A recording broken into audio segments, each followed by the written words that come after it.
Oh, back by popular demand, it is the Gabe Swartz Show here on KCTV5. I'm Jared Koller, KC Sports Tonight, and it's a Tuesday edition after the long slumber that was Patrick Mahomes away from the podium and the long slumber that was Gabe Swartz away from this show. He is back. Gabe, before we talk about the Chiefs, I know you were back yesterday, but that was with Marlia, so I'm sure there was a lot of educated talk. You know, she's very smart. No, not on my watch. How was your time away? It felt like a long time. It felt like a great reset. There was a lot of debate of rest versus rust. I felt like we put a good show together yesterday. Okay. Hoping for that, both the Chiefs and for exactly. That's and a for common, the Gabe Swartz Show. It's a common for those theme. that don't know, he was on his honeymoon. Yeah. So enjoyed a lot of time off, both here and out of the country, which was nice. And they let you back in the country. And they let me back. Neil in. Jones and I had a bet on whether or not Gabe would be. They said, "Do you have anything to declare?" And I said, "These hot takes. Patrick Mahomes is the greatest quarterback of all time." And somehow and people in Houston were like, "Yeah, you can connect through our city." Yeah, that's smart. If you would have brought up the 2015 Royals-Astros ALDS, it might have gone a little different. If you brought up the name Tony Sipp, who could not field a ground ball hit by one Kendrys Morales. Either way, Gabe, good to have you back. Good to have Patrick Mahomes back at the podium. It's been a while. I don't think I've felt the time away from the Chiefs as much as I will once they hit the field on Saturday. Like, Gabe, you'll be there, correct? That's the plan. Okay, that's the plan. And I will be here, so I'll see him on TV. You'll see him on the field. And when I first see Mahomes run out there, it's going to be like, okay, here we go. Like, this is what it's like. It's kind of like when you're waiting for a long time for a movie to come out, and right when you see the movie start to play, I don't know if you're like me, Gabe, but I do a little dance in my chair. I'm like, oh my gosh, wow. This is so. I'm so excited. And then I get lost in the world, and then it's 3 hours later. It'll be like that, I think, when the Chiefs take the field on Saturday, because we've had this wait, not just the time without seeing Mahomes, Kelsey, and company, but the time since the game really mattered. You know, the last time I was a wreck over a Chiefs game was the 49ers Super Bowl. And guess what, Gabe? I'm going to be a wreck on Saturday, especially if it's close. So I'm looking forward to just seeing them back out there in a game that has all the marbles. Yeah, I think that I was kind of racking my brain today about the different AFC divisional games that the Chiefs have played in the Patrick Mahomes era, because they've there's been various and there's been various levels of competitiveness in them, in the sense that the Chiefs have handled several of them relatively easy. That the Colts one, the first one, comes to mind. I think that even aside from the whole ankle situation, that the Jaguars game a couple years ago was relatively still a easy. one-score game. Yeah, still a one-score game. But yeah, not the that Browns game maybe. where Henny had to come in and convert a fourth down late was different. So there's been all of these different kinds of the Texans where they were down 24-0. Yeah, the Texans where they were down. And then the 24-0. two Bills clashes. That's where, Gabe, you saying that. What has been the more entertaining round, the AFC Championship round or the divisional round in Chiefs in the Patrick Mahomes era? I would go the divisional round, and I don't know how close it is. Yeah, I mean, the quality of games have actually been, to a certain extent, higher. The counterpoint to the AFC Championship would just be that either the Chiefs have won the AFC Championship or it has at least been an overtime game. Yes. I would argue that no game has been more frustrating than the Bengals AFC Championship game that they lost, in large part because the better unit of the Chiefs was the reason that they lost that game. Well, and the other Patriots lost where they didn't get the ball in overtime, and they could have won without D Ford. So that's where, from a, not even just entertainment, from a which round have you enjoyed more, I think the divisional round, because they're obviously undefeated. But even like the 2020 AFC Championship game, the Chiefs, or 2021, the Chiefs rolled the Bills. That wasn't competitive at all. And the Titans the year before, when they won their first Super Bowl, they got down early, but that one was also kind of over. Winning by what? I think multiple it was 10 scores. or 11. Yeah, but they were up 18 when Watkins scored the and so that's where game-breaking touchdown. Obviously, the Bengals was a good one, and the Ravens last year. But the divisional round has really only had that one blowout, and it was the very first.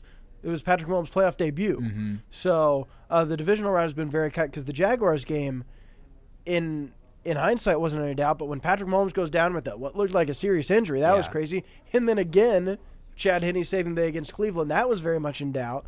So it's been an awesome round. Yeah. I hope for more victory this year, but maybe less stress. Like, that's where if this is another one-score game, which I think it probably will be, but it has the potential not to be. I hope it's not. Yeah, I think that there's just a lot of feeling around town and just around the fan base that this is kind of a foregone conclusion that they're going to win, and you have to believe that the team is not looking ahead, even though I think the fan base and the general feeling of yes, we're excited for playoff football, but one of the things that we're as excited about is locking up an appearance in the AFC Championship game and then getting a chance to watch Lamar and Josh Allen and the Ravens and Bills go at it on Sunday night. I think that is that the context or the juxtapositioning of being just as exciting. Yes, the fan base of being just as excited for the other side of the AFC bracket is kind of interesting. Yeah. And I also think that given that it's the same 4 teams in this round as last year, that this is kind of it's the first little bit of continuity that we've gotten in terms of a like 4th team in the bracket, because we've been consistently seeing Chiefs, Ravens, Bills in this discussion, and I know Bengals fans love to think that they're in it, but they've missed the playoffs as many times. Yeah, that's because when they have been in the playoffs, they've done damage. Yes. So I would put the Bengals ahead of the Texans in that regard. If you didn't look at if just based on eye test or aura, but yeah, the Texans, you give them credit for being in the Final Four. I think people were more confident that they would do damage last year than this year. Partly because they just whereas last year they kind of surged out of the regular season, pulled off a win that people think they couldn't. Whereas this, they upset the Chargers since they were underdogs, but some people view that as just Justin Herbert. Others, still thinking about how they really struggled down the stretch. And so that brings up the Texans, Gabe, and that how scared should Chiefs fans be? Because it sounds like you're saying, hey, they shouldn't be, overlooked by this Chiefs team. I think they probably should be. I don't think they're that good. I think that the Chiefs should go in confident, well-rested. I think that one of the things that bodes well for the Chiefs is if you looked at the injury report this week, and if you looked at the injury report, at least that came out today, is the list of everyone on the Chiefs' active roster is either a full participant. Yeah. The only limited participant is McCole Hardman, who's still technically on injured reserve. Yeah. So whether he's activated or not remains to be seen. And they only need him for the Super Bowl anyway, so that's okay. Yeah. So but we'll no, see. Jalen Watson. Jalen Watson, full participant. That's huge. Chris Jones, full participant. But like the Texans' passing offense, I don't know if I think they need Jalen Watson against the Bills if they're to play the Bills. I don't know if they need Jalen Watson against the Texans. Yes, but you also don't want his first game back being exactly the Bills or Ravens. That's where at the same time, if you look at the Texans injury report, first of all, Azeez Al-Shaair was a DNP with a knee injury. You've got Nico Collins, who is just straight up taking a rest day on Tuesday of the AFC Divisional, which I would say is not a great sign for the load that they're asking of him. And then you've got Dalton Schultz on there, Robert Woods on there. So three. Obviously, they've been without Tank Dell. Yeah, they're without Tank Dell. 3 of their top 6 pass catchers. That's what I mean. Were non-participants. Well, that's why they pounded the rock with Joe Mixon so often against the Chargers, and it was effective. I mean, effective enough. It was effective once they got a lead, though. Right, but that's what you. They didn't. That's part of the purpose of the run game. Off of Joe Mixon running the ball. No. Well, they didn't get off passing the ball either, really. Well, they got it off their defense. Exactly. Yeah. And so what I would say is if the Chiefs avoid turning the ball over and doing weird things, they're in great shape in this game. Yes, but I think it's still going to be more about what the Chiefs do than the Texans, in that as long as the Chiefs play their game, and not just the turnovers, the penalties, but sustaining drives, and I think the only path to victory for the Texans is through their defense having a day.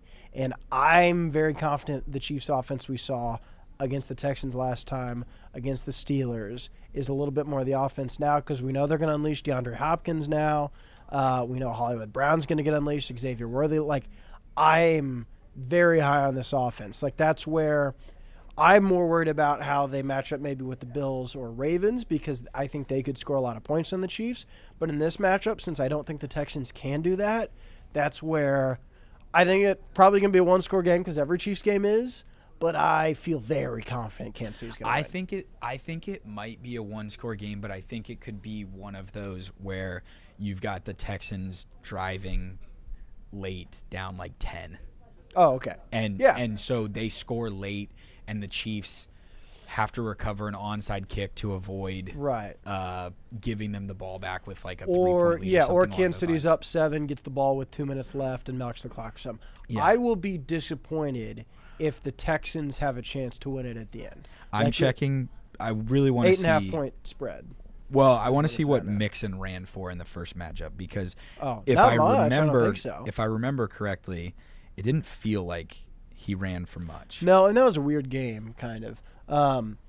But no, that's where I will be disappointed if at the end we're counting on the Chiefs' defense to get a stop, whether that's a field goal or a touchdown or a tie. Like, I think this is one that, one-score game in the fourth quarter, that's fine, but the Chiefs at the end of the day should put this game away. In part because I think the rest is an advantage. If you want to give them a pass on the first drive of the game for offense and defense, fine. After that, I think they have the game plan, they have the rest, they have the full strength. I think they should capitalize on that. It was 14 carries for 57 yards for Joe Mixon. Not great. That's Isaiah Pacheco type numbers. So.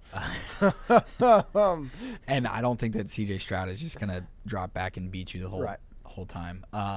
It's interesting that the Texans, in terms of the way that the Chiefs went about beating them offensively in the first matchup, was a lot of quick game. And I think that the big reason why I'm comfortable with the Chiefs if they do going to DJ Humphries this week offensively at left tackle is because I think more of the success is to do with Hollywood Brown coming back and getting on the same page as Xavier Worthy and getting on the same page as Travis Kelce. And I think that Mahomes' connection with Brown, Kelce, and Worthy, and then a little bit of Hopkins as well, I think that has more to do with why they looked really good against the Texans and Steelers than it is that Joe Thuney did some incredible job at left tackle. So Joe Thuney, I don't think is an incredible left tackle.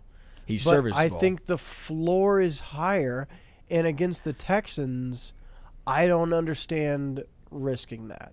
If you want to make the argument that the Chiefs need to win a shootout against the Ravens or Bills, and your best chance of doing that is with DJ Humphries at left tackle and Joe Thuney left guard, okay. But that's why I would do it now. Because I think then you risk losing, though, to the Texans Will Anderson and their front seven is decent and can get after the quarterback.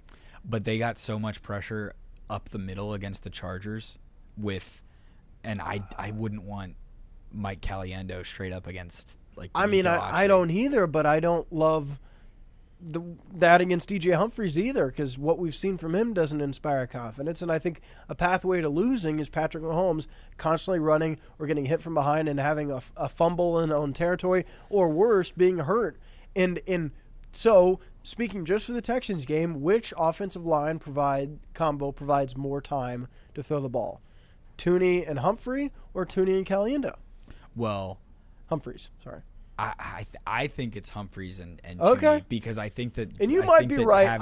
That's a risk I don't want to take. I think that you run the ball better with Thuney, Humphrey, and Smith up the middle. Right. And I think that the argument is that Humphries is better at left tackle than Caliendo is at left guard.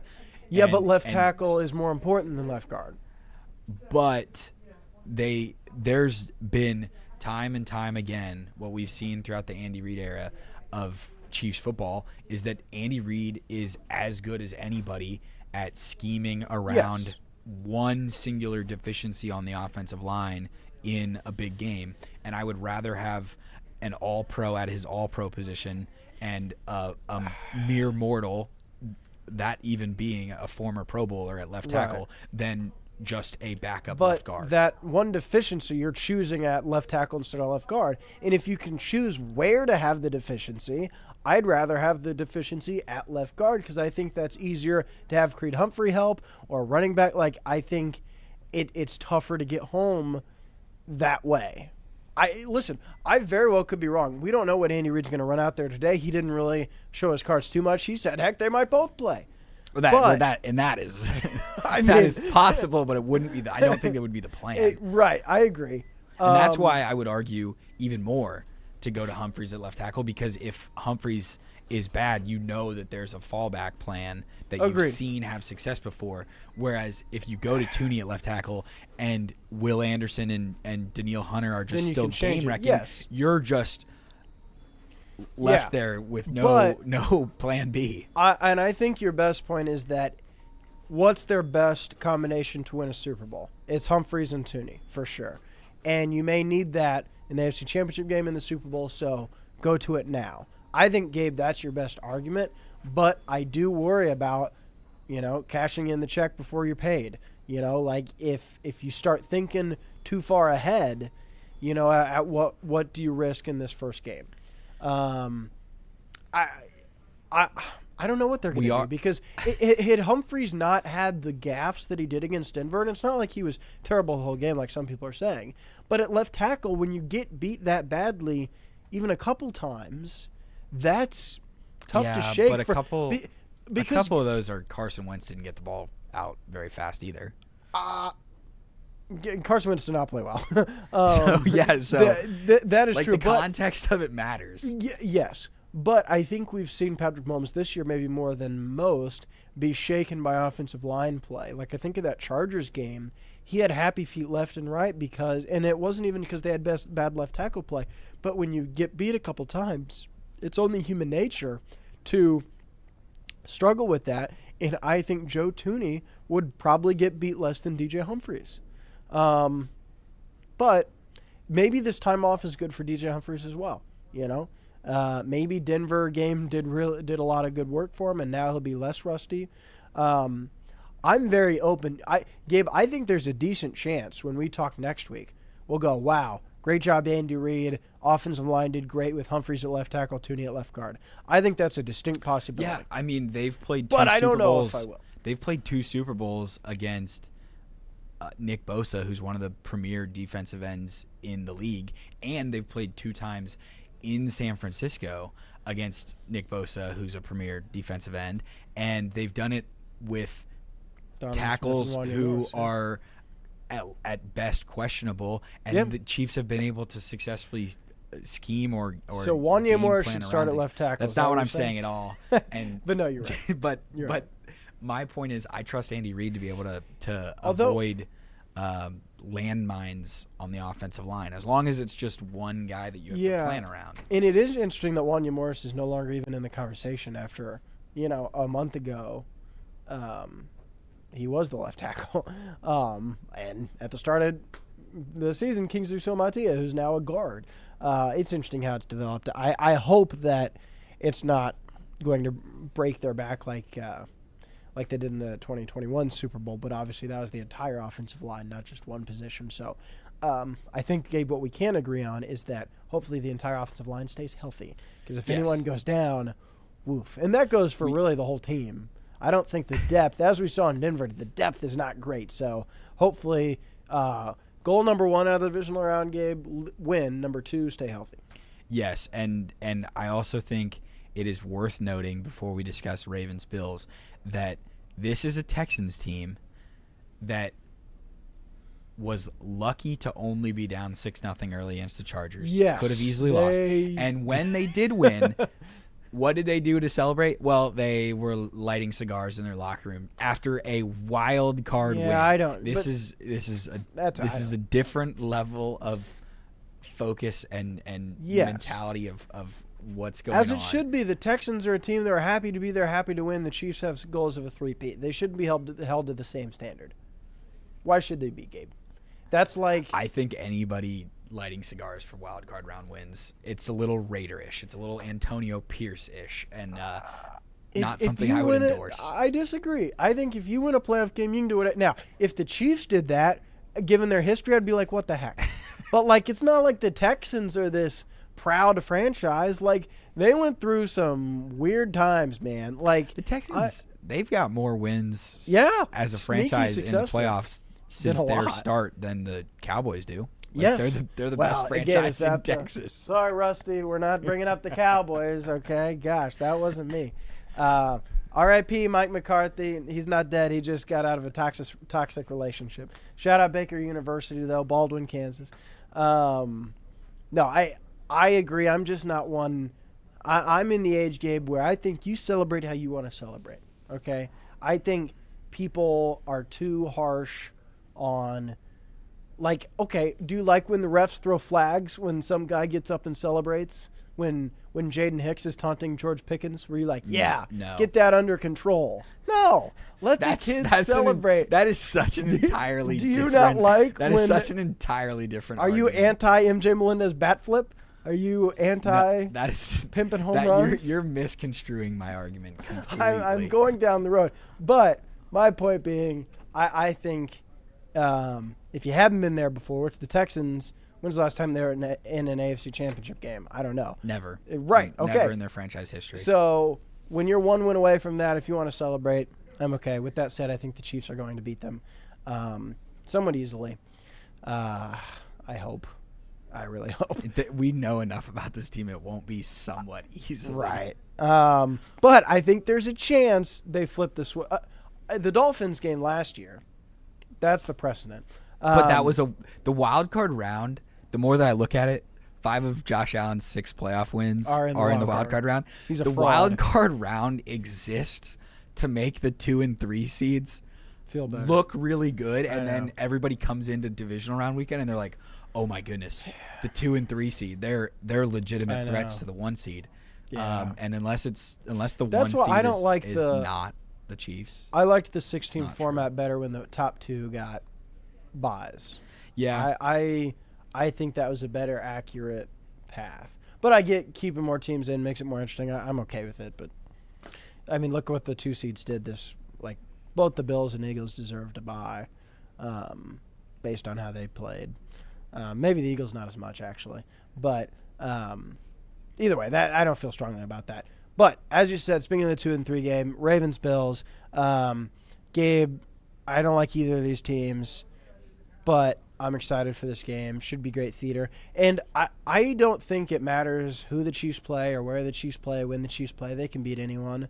But I like having a nice 26-hour advantage or head start over the other 2 teams, especially if Baltimore wins, having to go on the road and then to Kansas City. Doesn't mean that much, but I like it. On this Tuesday, do you have a gut on who you're leaning toward? I lean toward the Ravens winning, mostly just because I think they're a terrible matchup for the Bills, and Buffalo whooped them Baltimore whooped Buffalo in the regular season. And I think that the Ravens are better now than they were in September. I know that the Bills are also better now than they were in September, but I think that the Ravens have improved. And Ravens started 0-2, right? I think they did. Yes, they did because they lost the Raiders in week 2. Yes. Yeah. So Isn't that crazy? They've significantly improved from that point of the year, but I don't know. I mean, it's toss up. Yeah, I didn't know if you. It is such a toss up. Take. It is honestly incredible. Like, I feel really strongly that whoever wins the AFC is winning the Super Bowl. And this weekend and the question mark that surrounded the Eagles and just a general lack of belief. You don't like the Lions' offense? Jared You don't think Goff. they could put up a lot of points? I don't think that their defense is going to hold up I agree with for that. 3 playoff rounds. Fair. Makes me like, I kind of think that the Rams and the Commanders have chances this weekend more than the Texans do. If you're looking at legitimate upsets, because then Ravens Bills is just a pick 'em. Right. In fact, the Ravens are the road team, but they're the favorite. But yeah, I think that it's Okay. the gap of quarterback play between the AFC, in which everyone is like a superhero, and then the the quarterback play in the NFC, where it's just really, really well-built teams, and then we're kind of starting to see maybe the development of like Jaden Daniels as one of those I think star quarterbacks. I don't know if that's. What do you I think mean? the ceilings on every NFC. Yeah, AFC quarterbacks are far more reliable, but I think the ceiling is incredibly high on each NFC quarterback other than Jared Goff, and I think his ceiling is high based on the way they game plan around him. Like I think all four offenses in the NFC could win a shootout against an AFC team. I wouldn't predict it, but I don't think it's a huge gap. I feel really good about the AFC winning the Super Bowl. Yeah, I would bet that too, but I don't. I'm not as partly because I look at a Ravens team that I'd forgotten this. They lost to the Raiders, Browns, and Steelers. Ugh. Yeah. What happened? Yeah. I mean, again, we just watched a Chiefs team that won every single game except for one that mattered. One that they were trying in. Yeah, so I mean that skews my perspective, but icky. All right, Gabe. Finally, college football playoff. This is, I assuming you did not talk about this with Marlia, correct? We did not. So, for those that don't know, Gabe Swartz, Arizona State's finest alum. Number one, Forks Up. You saw your school play in a game that had one of the highest rated TV watch games in a while. Cool to see your school on that stage. Heartbreaking to see it in the way. Now that you've had some time to process, how do you think back on Arizona State versus Texas? The saddest part about it is how much an Oklahoma alum, Neil Jones, reveled in his rival Texas beating me. Yeah, so I don't know what that was all about, but I got several texts. That quote's for Neil just in general. I don't know what that was all about. Yeah, so I was a little confused by that. It was certainly disappointing. 4th and 13 will haunt me forever. I do think that this playoff and the 12-team playoff in general is off to a good start, despite the fact that the first weekend of on-campus games. Well, we just saw that in the NFL, and we don't hear everybody talking to change about, we got to change. Yeah. Listen, games happen, sports happens. Like, just because a game is a dud doesn't mean it was a bad format. Yeah, and I thought that it's very telling that the SEC isn't in the title game for 2 straight years, that the Big 12 had a team that was picked to finish dead last preseason with one play away from beating the preseason, top 3 team in the country, Texas was. So I don't know. I'm very excited about it. I think that the Big 12 in general and the postseason probably showed that like a team like BYU probably should have gotten more respect for what they did than just having to go play the Alamo Bowl against another Big 12 program. But it is what it is. I'm really excited for Monday night. I know that I'm sure ESPN's super thrilled to have the 2 brands of Ohio State and Notre Dame. And I think a lot of people will tune in for which school that they'd rather see lose in that situation. But it was a very exciting year. It greatly surpassed my expectations, and we'll see how it goes from here. Weird college football season. But not every team can win as many games as the Missouri Tigers. I mean, they finished with 10 wins, 10-3. The Tigers beat Iowa in the Music City Bowl, and Kansas State also got a win, which I think is nice to give a little bit of positivity as they see Will Howard, their former quarterback, now win away from a national championship. So locally, I hope there's that positivity in Kansas football. They're building their new stadium, and hopefully they can run it back with Jalen Daniels next year and have a good year. So, you know what, Gabe? Welcome back. All right, you brought the takes. You know, not your best, but not your worst. Okay, you know the lack of Royals talk that came out of your mouth leaves a little bit to be desired, but you can redeem yourself next time. Okay, there's always next time. We'll see. With that said, James Shields, salute. Have a great rest of your Tuesday, everyone.